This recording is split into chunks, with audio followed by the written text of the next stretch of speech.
پاکستان اور world Liberty financial کے درمیان مفاہمتی یادداشت پر دستخط۔ وزیر اعظم شہباز شریف اور chief of defence forces field marshal Syed Asim Munir کی تقریب میں شرکت۔ وزیر اعظم نے پاکستان کی ڈیجیٹل مالیاتی مارکیٹوں میں بڑھتی ہوئی بین الاقوامی دلچسپی کو سراہا۔ کہا پاکستان عالمی ڈیجیٹل فائنانس کا حصہ بن رہا ہے۔ ڈیجیٹل کنیکٹیویٹی، شفافیت اور عوامی رسائی حکومت کی ترجیح ہے۔ ورلڈ لبرٹی فائنینشل کے سی ای او نے پاکستان کو عالمی ڈیجیٹل فائنانس میں مضبوط امیدوار قرار دیا۔ مفاہمتی یادداشت کا مقصد کراس بارڈر ڈیجیٹل ادائیگی نظام پر تکنیکی تعاون ہے۔ سازش کے تحت مہم چلائی جاتی ہے کہ سندھ حکومت نے کچھ نہیں کیا، کام نہ کرنے کا جھوٹا بیانیہ بنا کر کچھ قوتیں سندھ کے وسائل پر ڈاکہ ڈالنا چاہتی ہیں، 18ویں ترمیم کے تحت دیے گئے اختیارات واپس لینا چاہتی ہیں۔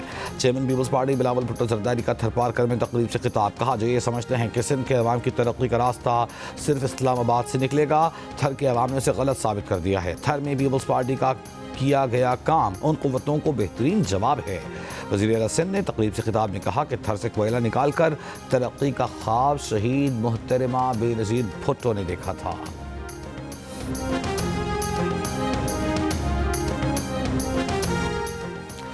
ایران نے مظاہرین کو پھانسی دی تو سخت ترین کارروائی کریں گے۔ امریکی صدر ٹرمپ کی ایران کو ایک بار پھر دھمکی۔ مظاہرین کو احتجاج جاری رکھنے پر بھی اکسایا۔ دعویٰ کیا کہ ایران میں 2 ہفتوں سے جاری مظاہروں میں کافی تعداد میں لوگ قتل کیے جا چکے۔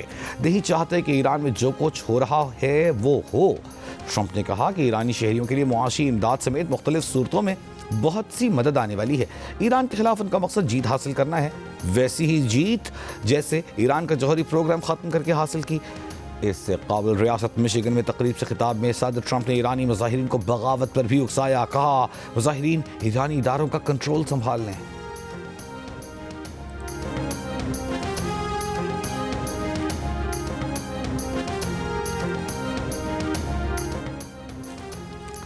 ایران احتجاجی مظاہروں پر قابو پانے میں کامیاب، کسی بھی حملے کا جواب دینے کے لیے بھی تیار ہونے کا عزم۔ ایرانی سرکاری ٹی وی کے مطابق 24 گھنٹوں میں ایران کے کسی شہر سے بے امنی کا کوئی واقعہ رپورٹ نہیں ہوا۔ ایرانی پاسداران انقلاب گارڈز کے ایرو اسپیس کمانڈر نے کہا کہ ایران کسی بھی حملے کا جواب دینے کے لیے مکمل تیار ہے۔ جون کے بعد سے ایران کے میزائل ذخیرے میں اضافہ ہوا ہے۔ تہران یونیورسٹی کے باہر پرتشدد مظاہروں میں شہید ہونے والے سیکیورٹی اہلکاروں کی نماز جنازہ، بڑی تعداد میں ایرانی عوام کی بھی شرکت۔ ایرانی عدلیہ کے سربراہ غلام حسین محسنی کا مظاہروں کے دوران پکڑے جانے والوں کے مقدمات تیزی سے چلانے کا عزم۔ دوسری جانب امریکی محکمہ خارجہ نے ایک بیان میں دعویٰ کیا ہے کہ مظاہروں کے دوران گرفتار ایک نوجوان عرفان سلطانی کو ایران میں سزائے موت سنائی گئی ہے۔ ایمنسٹی انٹرنیشنل نے ایران سے فوری طور پر سزائے موت روکنے کا مطالبہ کر دیا۔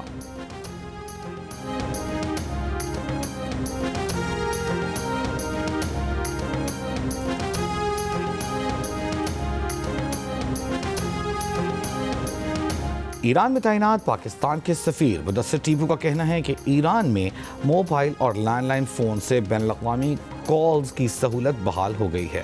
بین الاقوامی کالز کی بحالی سے پاکستانی شہری اپنے اہل خانہ اور عزیز و اقارب سے رابطہ کر سکیں گے۔ دوسری جانب پاکستان نے ایران میں موجود پاکستانی شہریوں اور طلباء و طالبات کے لیے وزارت خارجہ میں کوآرڈینیشن اور مانیٹرنگ سیل قائم کر دیا۔ ذرائع وزارت خارجہ کے مطابق کوآرڈینیشن اور مانیٹرنگ سیل ایران کی صورتحال کے حوالے سے پاکستان کے لیے کام کر رہا ہے۔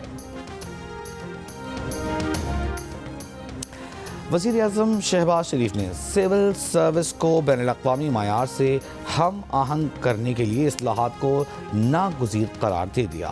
وفاقی سیکرٹریز کی کارکردگی جانچنے کے لیے جامع اور مؤثر نظام کی سفارشات مرتب کرنے کی بھی ہدایت۔ جائزہ اجلاس میں کہا کہ سول سروس کسی بھی ملک کی گورننس اور عوامی فلاح و بہبود کا بنیادی ڈھانچہ ہوتی ہے۔ سول سروس اصلاحات حکومت کی اولین ترجیحات میں شامل ہے۔ کارکردگی دکھانے والے افسران کی تحسین مجموعی بہتری کے لیے نہایت ضروری ہے۔ نائب وزیر اعظم اسحاق ڈار کا کہنا ہے کہ معاشی بحالی کے لیے ہم نے مشکل فیصلے کیے، سیاسی آسانیاں پس پشت ڈالیں۔ معاشی بہتری کے لیے وہ طریقہ کار بننا چاہیے جو سیاسی تبدیلیوں سے متاثر نہ ہو۔ پاکستان پالیسی ڈائیلاگ کی تقریب سے خطاب۔ کہا قومی ایئر لائن کی نجکاری 2 سال کی طویل محنت کے بعد ممکن ہو سکی۔ نجکاری سے نہ صرف ایئر لائن بہتر ہوگی بلکہ معیشت پر اس کا بوجھ بھی کم ہوگا۔ پیپلز پارٹی کے رہنما شازیہ مری کا کہنا ہے کہ وفاق بار بار نجکاری کا نعرہ لگانے کی بجائے نجی شعبے کی شراکت داری کے ساتھ چلانے کا منصوبہ بنائے۔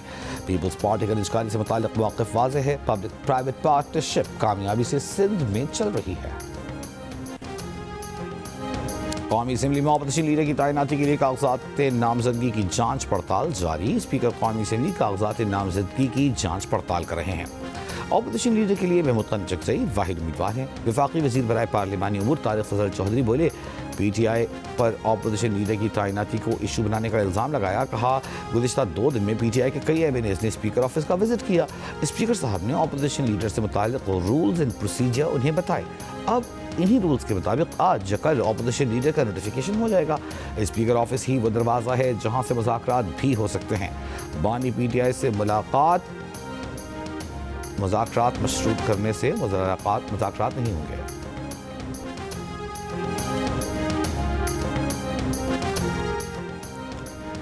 ترجمان دفتر خارجہ کی بھارتی قومی سلامتی کے مشیر کے نفرت پر مبنی بیان کی مذمت، غیر ذمہ دارانہ رویے پر تشویش کا اظہار۔ کہا بھارتی قومی سلامتی کے مشیر کے نفرت پر مبنی بیانات کسی طور حیران کن نہیں، تاریخی خیالی انتقام کو ذمہ دار ریاستی طرز عمل کا متبادل بنانا تشویشناک ہے۔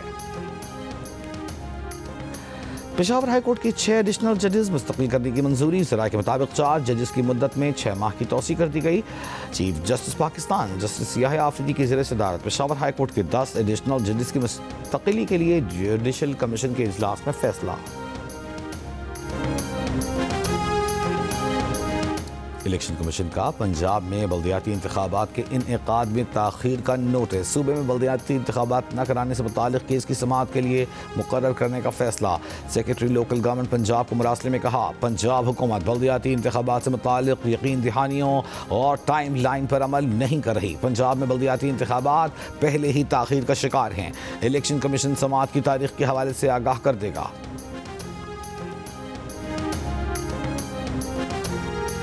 میئر کراچی مرتضی وہاب نے واٹر بورڈ سے کراچی میں پانی کی منصفانہ تقسیم سے متعلق حکمت عملی طلب کر لی۔ کہا لاہمل سامنے آنے پر شہر میں ٹینکر سروس چلانے یا نہ چلانے سے متعلق فیصلہ کریں گے۔ کچھ علاقوں میں پانی بالکل نہیں دیا جاتا، کہیں 24 گھنٹے پانی کی ترسیل جاری ہے۔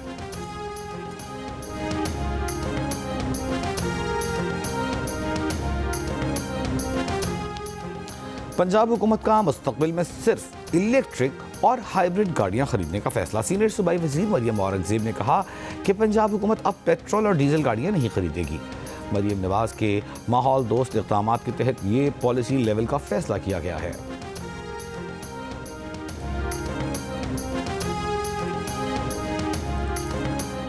ایران میں کشیدہ صورتحال کے باعث پاکستان ایران فیری سروس کا پہلا سفر مؤخر، بکنگ روک دی گئی۔ کراچی پورٹ ذرائع کے مطابق صورتحال واضح ہونے تک چاہ بہار کا سفر 22 جنوری تک ہونے کا امکان نہیں۔ کراچی چاہ بہار کے بجائے کراچی گوادر فیری سروس چلانے پر سنجیدگی سے غور۔ کوہاٹ کے علاقے قبر کھلے میں پہاڑی تودہ گرنے سے 7 افراد جاں بحق، 1 زخمی۔ ریسکیو حکام کے مطابق ریسکیو کے دوران کھدائی کے دوران پہاڑی تودہ گرنے سے 8 افراد ملبے تلے دب گئے تھے۔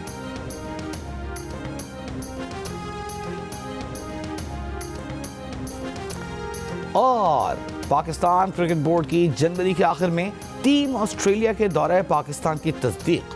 3 T20 میچز کی سیریز کے شیڈیول کا اعلان۔ تینوں میچز قذافی اسٹیڈیم لاہور میں کھیلے جائیں گے۔ پہلا میچ 29 جنوری، دوسرا 31 جنوری، تیسرا 1 فروری کو کھیلا جائے گا۔